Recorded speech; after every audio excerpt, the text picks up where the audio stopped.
আসসালামু আলাইকুম, আমি অহনা রহমান। পবিত্র মাহে রমজানের শুভেচ্ছা জানিয়ে শুরু করছি বিশেষ অনুষ্ঠান সানকুইক নিবেদিত তৃষ্ণায় শান্তি।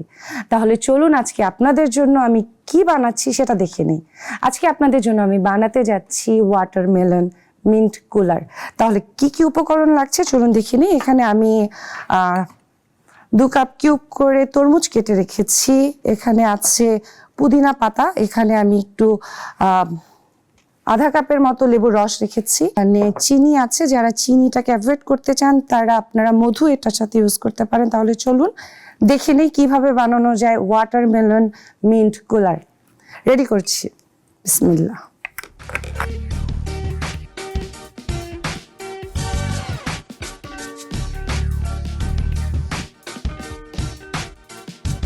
নিয়ে নিলাম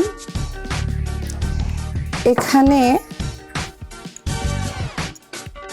আমি দিয়ে দিলাম লেবুর রস। এখানে হাফ কাপের মতো লেবুর রস আছে, অল্প একটু পরিমাণ পুদিনা পাতা দিয়ে দিলাম। ওকে, আমি দিয়ে দিব চিনি। আসলে এটা আপনারা যার যার স্বাদ মতো দিতে পারেন। আমি এখানে দিয়ে দিচ্ছি 1.5 টেবিল চামচ। আমি এখানে পানি দিচ্ছি। আপনারা বরফ কুচিও দিতে পারেন, কারণ একটু ঠান্ডা খেতে ভালো লাগে। আর বরফ কুচিতে কিন্তু তরমুজের স্বাদটা অনেক মজা লাগে খেতে। আমি যেহেতু একটু আজকে ঠান্ডা খেতে চাচ্ছি না, যে কারণে আমি দেইনি, কিন্তু আপনারা যারা ঠান্ডা খেতে চান অবশ্যই বরফ কুচি দিয়ে নেবেন। এখানে 1 কাপের মতো পানি দেওয়া আছে। আমরা শুরু করলাম, বিসমিল্লাহ।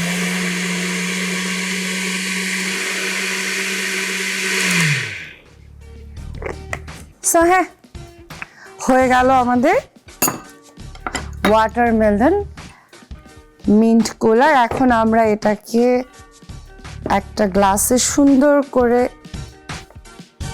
ঢেলে আপনাদেরকে দেখাবো।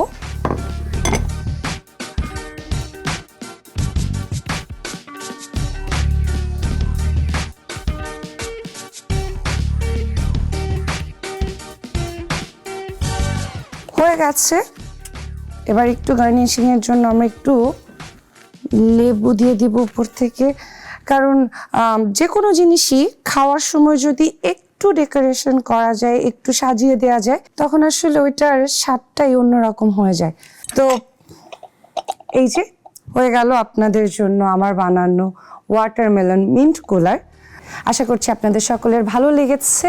আজকে তাহলে এ পর্যন্তই। আগামীকালকে আবারও আপনাদের সকলের সাথে দেখা হবে সানকুইক প্রেজেন্ট তৃষ্ণায় শান্তি প্রোগ্রামে।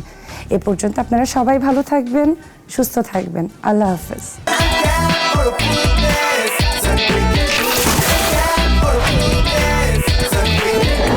আনক্যাপ করো ফ্রুটনেস, সানকুইকের গুডনেস।